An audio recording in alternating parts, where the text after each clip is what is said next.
thank you to the organization team of DevDays for giving me the opportunity to present the ISiK specification.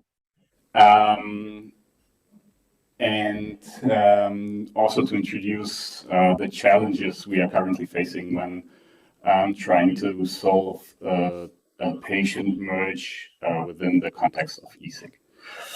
I'm François Peverali. I'm a solution architect and part of team data at the Gematik. We are the team responsible for ISiK. I have a background in medical terminology and process analysis, and currently I'm maintaining most of the modules of the ISiK specification. So briefly, I brought 3 topics. So I will give you a brief overview on ISiK, just to have a context. I will introduce the problem that we are currently facing and that were requested by our stakeholders to solve within the context of ISiK. So it would be patient merge. And then I'm going to present how we think we want to approach the problem. So the goals besides informing actually is to open up a discussion, because I'm really asking, I would really like to have some your experiences as implementers, maybe how you tackle patient merging in the FHIR context, in the context of REST APIs, in the clinical context especially. And I'd be really glad if you could share some insights. So I'm kind of inverting the roles. I'm not the expert here. I'm the one asking the questions. So what is ISiK? You can see a big legal picture. We have a few laws, one law especially that mandates us to define the specification. What I wanted to stress especially is our focus within the team data at Gematik, it's not the whole Gematik, it's our team, is the inpatient sector.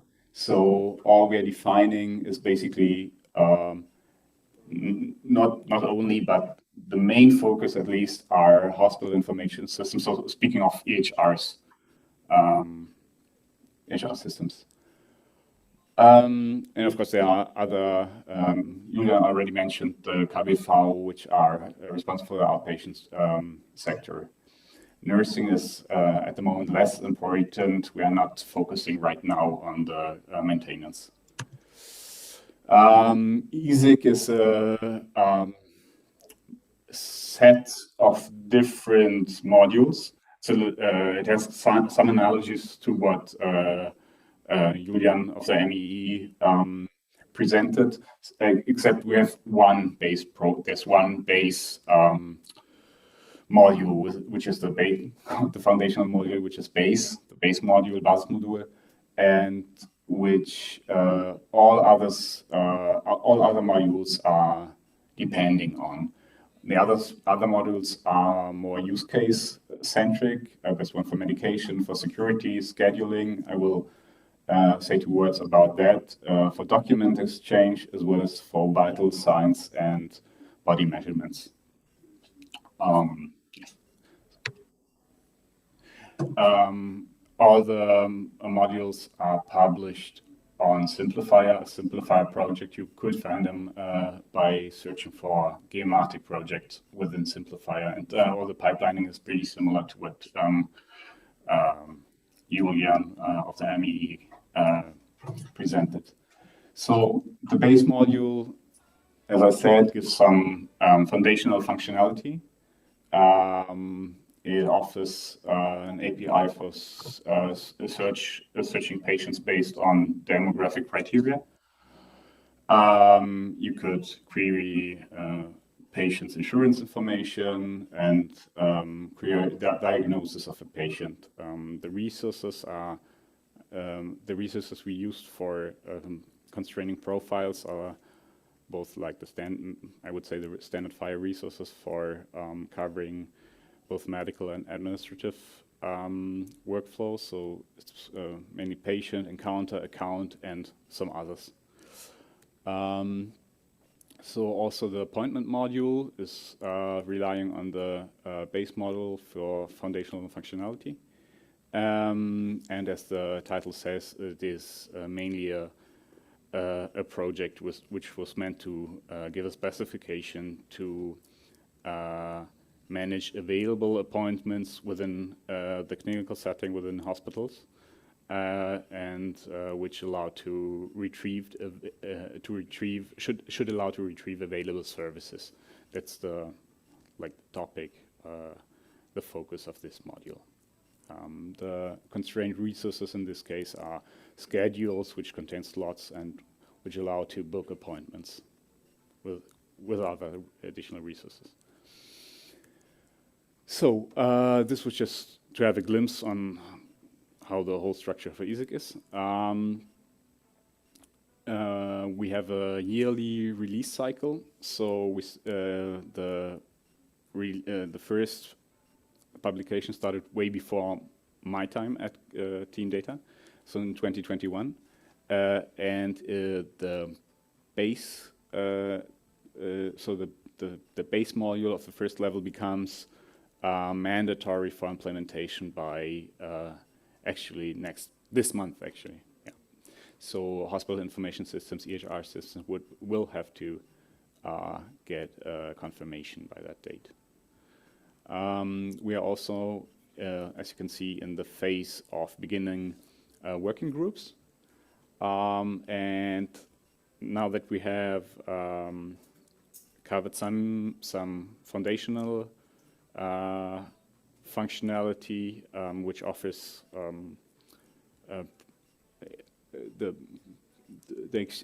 which enables to retrieve patient data, both for medical and administrative workflows.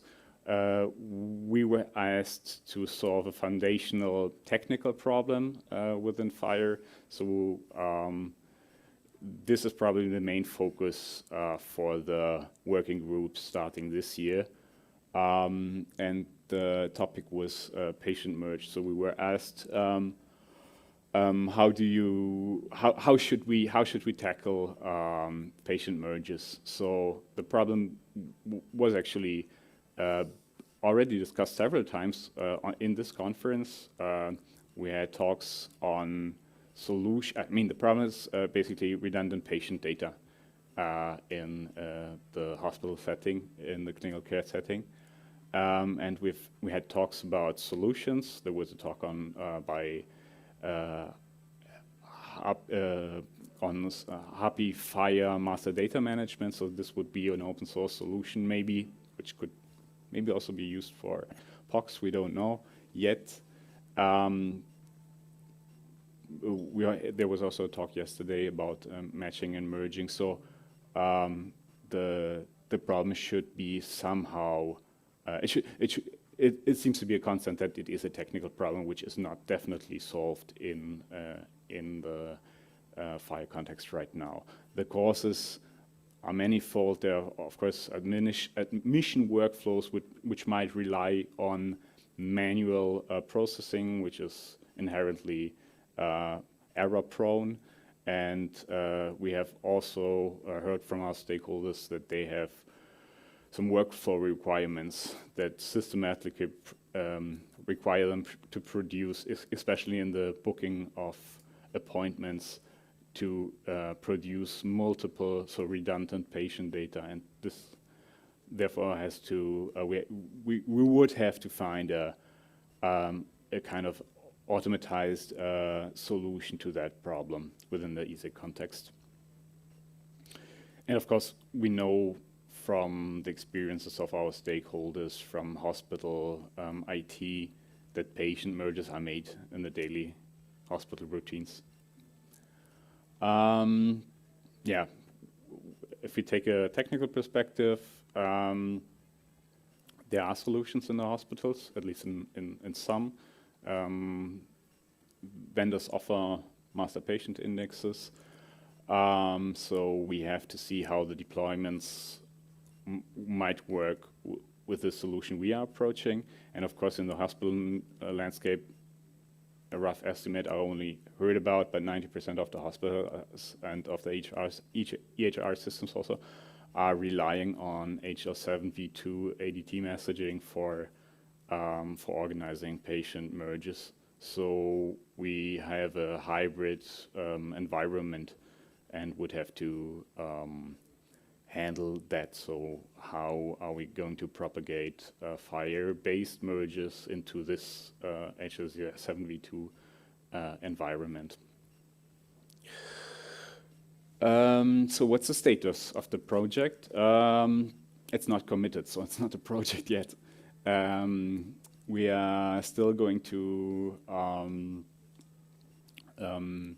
validate the priority through a stakeholder community meeting, but it is pretty likely that it's very likely that we are going to build working groups from September 2023 and invite the stakeholders to join us. As you may have noticed, we are still in a phase of problem identification, so we do not have a solution yet.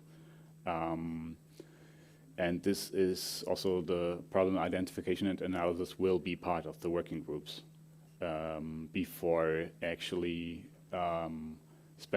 trying to identify proper technical requirements that we want to set in the specification.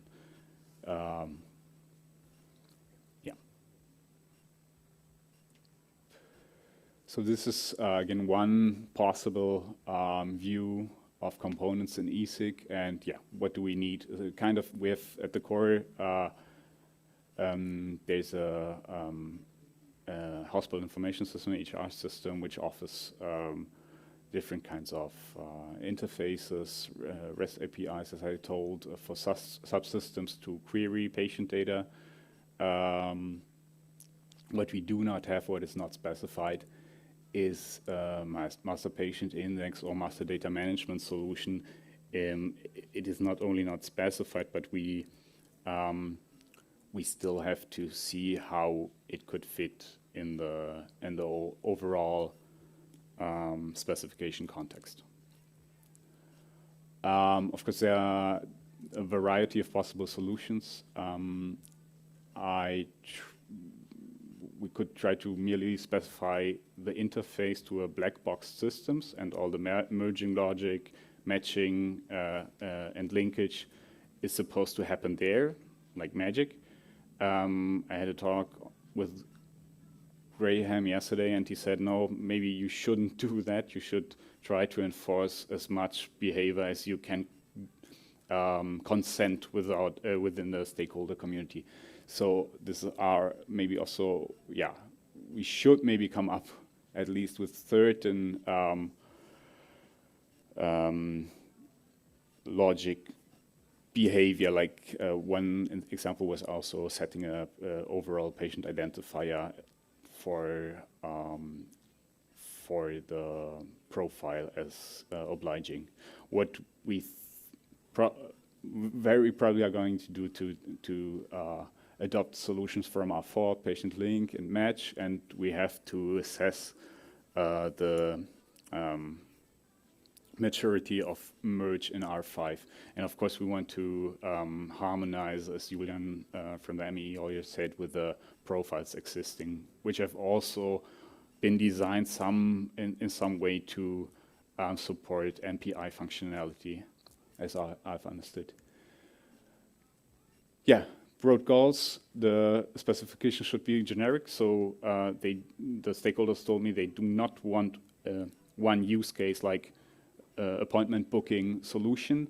We should adopt R4, maybe backporting solution from R5. We have to assess, as I said. We will very probably publish an own implementation guide, so we will not reiterate on the foundational base module. And what was discussed so far was that at least the encounter as dependent resource, as referencing resource, should be included when solving the patient merge problem. So it's not only about merging patient data, but also the encounter at least was, we thought about that it already in the first iteration, it should be part of the problem solution. Yeah. Now we come to the questions. I will not read them. I did some polls, so I'd be really glad if you answered the polls. And of course, if you still have some time, we could also discuss these questions, and maybe also you have questions, of course. Yeah, so thank you, François, but we are already running late, so I decided to let you speak a bit more, and I thought that if anyone has a question, then maybe to ask you afterwards, or to ask a question on Rover. So, yeah, great. Yeah. So sorry for the no, technical issue. Cool. Okay, so thank you. So we will close it here. Thanks again, François.